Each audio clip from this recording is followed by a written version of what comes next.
வணக்கம் நண்பா. போன வீடியோவில் நம்ம வந்து பிஸ்னஸ் இன்ட்ரோ பற்றி பார்த்தோம். இந்த வீடியோவில் தொழில் தொடங்குவது எப்படி அப்படிங்கிறத பற்றி நம்ம பார்க்க போகிறோங்க. பிஸ்னஸ் அப்படின்றது ஃபஸ்ட் என்னன்னு பார்க்கலாம். வியாபாரம் என்பது மக்களின் தேவைகளையும் விருப்பங்களையும் நிறைவேற்றும் ஒரு செயலாகும். அதாவது பார்த்திங்கன்னா பிஸ்னஸ்ன்றது நம்ம தான்.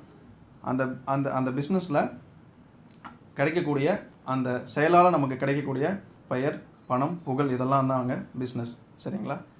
அடுத்தது எந்த துறையை நம்ம வந்து பிஸ்னஸில் செலக்ட் பண்ணலாம் அப்படின்றத பார்க்க போகிறோம். இப்போ வந்து பார்த்திங்கன்னா மக்களின் அத்தியாவசிய தேவைகளான உண்ண உணவு எதுன்னு பார்த்தீங்கன்னா உண்ண உணவு, உடுத்த உடை, இருக்க இருப்பிடம். ஸோ வந்து அந்த 3 கேட்டகரி தான் வந்து மெயின். ஸோ அந்த 3ஐயும் பேஸ் பண்ணி தான் எல்லா பிஸ்னஸும் இருக்குது. சரிங்களா? அடுத்தது எந்த துறையை நீங்கள் செலக்ட் பண்ணுறதுன்றதை இந்த 3ஐயும் நம்ம மொத்தமாக பண்ண முடியாது. ஸோ உங்களுக்கு அதில் எந்த துறை ரிலேட்டடாகவும் எந்த துறையிலையும் உங்களுக்கு எக்ஸ்பீரியன்ஸ் இருக்குது அப்படிங்கிறத பார்த்துக்குங்க. அந்த எக்ஸ்பீரியன்ஸுன்றது ரொம்ப உங்களுக்கு யூஸ்ஃபுல்லாக இருக்கும். எக்ஸ்பீரியன்ஸ் இருக்கான்னு பார்த்துட்டு அதை நீங்கள் வந்து செலக்ட் பண்ணுங்கள். அடுத்தது அதில் என்ன பார்க்கணும் அப்படின்னா அந்த ஃபீல்டில் என்ன காம்படிஷன் இருக்குன்றதை பார்க்கணும். இன்றைக்கி வந்து காம்படிஷன் அந்த ஃபீல்டே எதுவும் கிடையாது. ஸோ அதனால் அதில் நீங்கள் என்ன யூனிக்காக பண்ண போகிறீங்க, தனித்துவமாக நீங்கள் தெரியணும் அப்படிங்கிற மாதிரி அதில் என்ன யூனிக்காக பண்ண போகிறீங்க அப்படிங்கிறத மைண்டில் வச்சுக்கோங்க. அடுத்தது இன்வெஸ்ட்மெண்ட்டுக்கு வருவாங்க. ஏன்னா அதுதான் பெரிய ரோலு. ஸோ வந்து இன்வெஸ்ட்மெண்ட் அப்படிங்கிறது பார்த்தீங்க அப்படின்னா இப்போ வந்து லோ இன்வெஸ்ட்மெண்ட்டில் நம்ம எப்படி பிஸ்னஸ் பண்ணுறது அப்படிங்கிறத வச்சு பார்க்க போகிறோம். லோ இன்வெஸ்ட்மெண்ட்டுன்றது தான் ரொம்ப ஒரு சேஃபான பிஸ்னஸ்ஸு. என்றைக்கும் நம்ம பிஸ்னஸை வீட்டிலேருந்தே ஆரம்பிக்கணுங்க. வீட்டிலேருந்தே ஆரம்பிக்கும்போது தான் அந்த பிஸ்னஸில் ஏதாவது ஒரு அதாவது சம்திங் அப் அண்ட் டவுன் வந்தால் கூட நம்மளால் சேஃபாக இருக்க முடியும். நமக்கு பெரிய லெவலில் லாஸ் ஏற்படாது.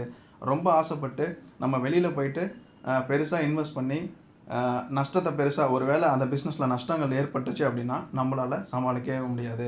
அதனால் ஏற்படக்கூடிய விளைவுகள் வந்து நம்ம ஃபேமிலி ஆகட்டும் எல்லாத்தையுமே அது வந்து பாதிக்கும்.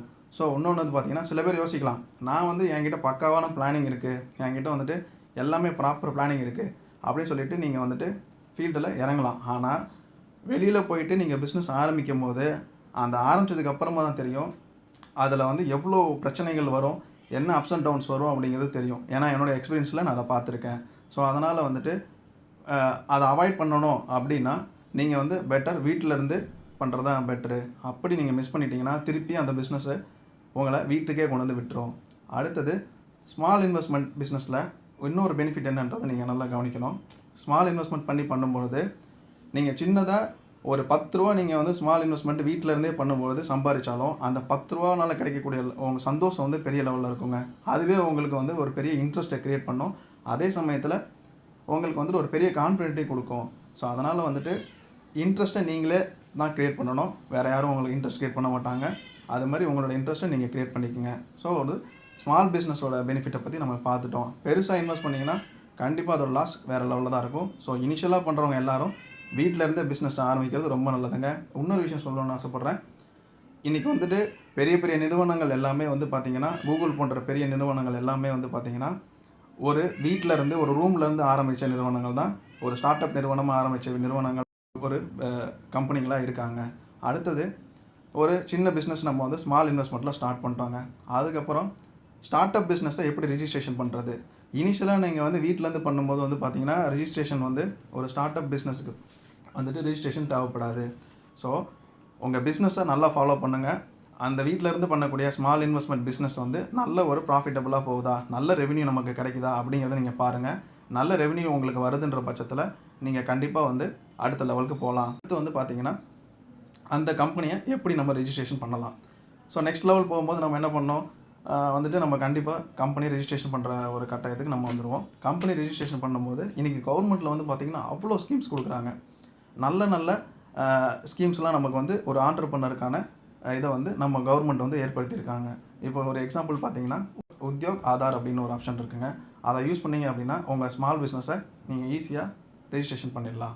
அடுத்தது நிறைய லோன் ப்ராசஸ்லாம் இருக்குது, நிறைய லோன்லாம் கொடுக்குறாங்க. ஸோ அதில் வந்து பார்த்திங்கன்னா எக்ஸாம்பிள் ஒன்று பார்க்கணுன்னா Mudra loan. So Mudra loan வந்து பார்த்திங்கன்னா லேடிஸ்க்கு நிறைய சப்சிடிலாம் கொடுக்குறாங்க. இது ரொம்ப வந்து ஒரு தொழில் முனைவோருக்கு ரொம்ப உதவியாக இருக்குது. அதே மாதிரி வர வீடியோக்களில் இந்த லோன் பற்றின வெரைட்டி ஆஃப் லோன்ஸ் என்னென்ன கவர்மெண்ட் நமக்கு ப்ரொவைட் பண்ணுறாங்க, அதில் எந்தெந்த ப்ராசஸில் எந்தெந்த இதில் வந்து நமக்கு சப்சிடி கிடைக்குது. ஸோ இப்போ ரீசெண்டாக பார்த்திங்கன்னா எலக்ட்ரிக் ஓரியன்டாக நீங்கள் பண்ணும்போது நிறைய சப்சிடிலாம் கொடுக்குறாங்க. ஸோ இந்த மாதிரி விஷயங்கள்லாம் வரக்கூடிய வீடியோக்களில் நம்ம வந்து நல்லாவே பார்க்கலாம். ஸோ வந்துட்டு நம்ம வந்து கம்பெனி ரெஜிஸ்ட்ரேஷன் பண்ணிட்டோம். அடுத்தது இன்னொரு ஸ்டேஜ் என்ன அப்படின்னா, நீங்கள் எப்படி ஆரம்பிக்க போகிறீங்க அப்படின்னா, சோல் ப்ரொப்ரைட்டர்ன்றது தான் வந்து தனி ஆள். இப்போ நான் ஒருத்தன் தான் இருக்கேன், நான் தான் என்னோட பேரில் நான் ரெஜிஸ்ட்ரேஷன் பண்ணி ஓனராக இருக்கணும்னு ஆசைப்பட்றீங்க அப்படின்னா நீங்கள் வந்து சோல் ப்ரொப்ரைட்டரில் போகலாம். இந்த சோல் ப்ரொப்ரைட்டர் அடுத்து பார்ட்னர்ஷிப் ஃபேர்மில் வந்து பார்த்தீங்க அப்படின்னா, நாங்கள் வந்து ஃப்ரெண்ட்ஸ் ஒரு 3 பேர் இருக்கோம், பிஸ்னஸ் ஆரம்பிக்க போகிறோம். எங்ககிட்ட போதிய வந்து ஒரு இன்வெஸ்ட்மெண்ட்டுக்கான சோர்ஸ் இல்லை அப்படிங்கிற பட்சத்தில் ஒரு நண்பர்கள் சேர்ந்து ஆரம்பிக்கிறீங்க அப்படின்னா பார்ட்னர்ஷிப் ஃபார்மில் நீங்கள் வந்து ஸ்டார்ட் பண்ணலாம். அதே மாதிரி ப்ரைவேட் லிமிடெட், இந்த மாதிரி நிறைய கேட்டகரிஸ் இருக்குங்க. நீங்கள் அதில் எந்த ஃபார்மில் நீங்கள் ரெஜிஸ்ட்ரேஷன் பண்ண போகிறீங்கன்னு பார்க்கணும்.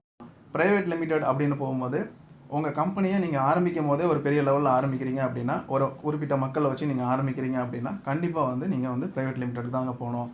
அதே மாதிரி பக்கத்தில் இருக்கிற ஒரு நியர்பை ஆடிட்டர் கிட்ட நீங்கள் வந்து போனீங்க அப்படின்னா, அந்த எந்த மாதிரி டைப்பில் உங்களுக்கு வந்து ரெஜிஸ்ட்ரேஷன் பண்ணணுமோ அவர் வந்துட்டு உங்களுக்கு வித்தின் ஒரு 2 ஹவர்ஸ்க்குள்ளார அவர் வந்து ரெஜிஸ்ட்ரேஷனை பண்ணி கொடுத்துருவார்.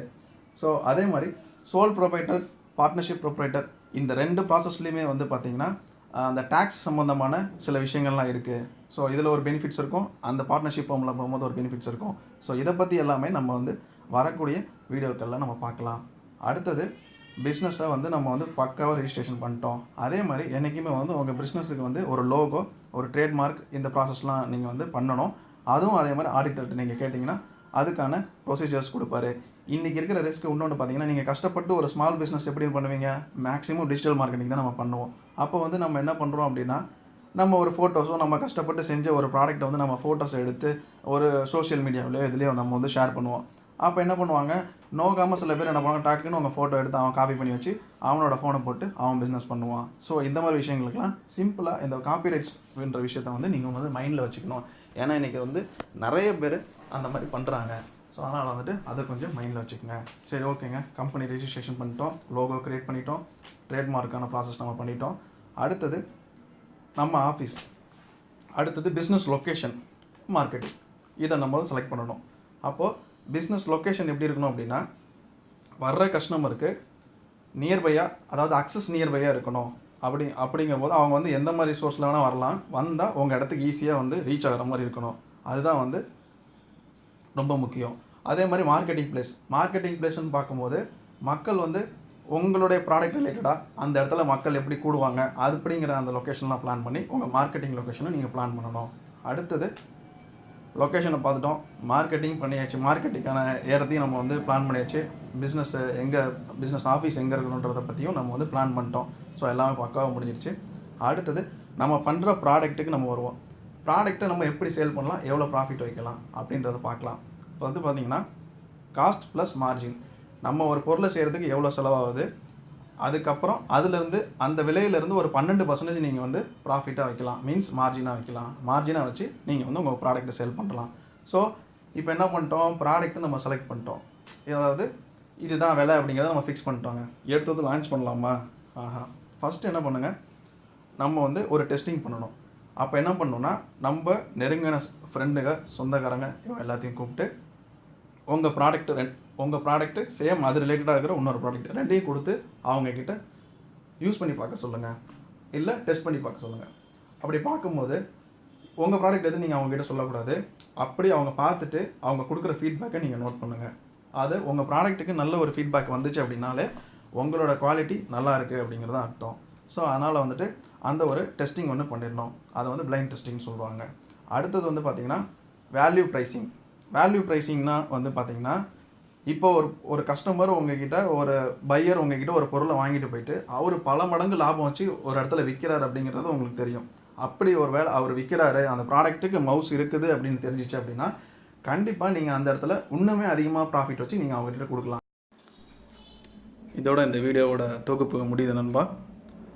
அதே மாதிரி இந்த வீடியோ வந்து உங்களுக்கு ரொம்ப பயனுள்ளதாக இருக்கும்னு நான் நம்புகிறேன். கண்டிப்பாக நீங்கள் நம்ம நண்பர்களுக்கு ஷேர் பண்ணுங்கள்.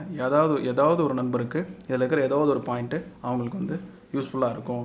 ஸோ கண்டிப்பாக நீங்கள் ஷேர் பண்ணுவீங்க நான் நம்புகிறேன். அதே சமயத்தில் லைக் பண்ணுங்கள், கமெண்ட் பண்ணுங்கள், மறக்காமல் எனக்கு சப்ஸ்கிரைப் பண்ணுங்கள்.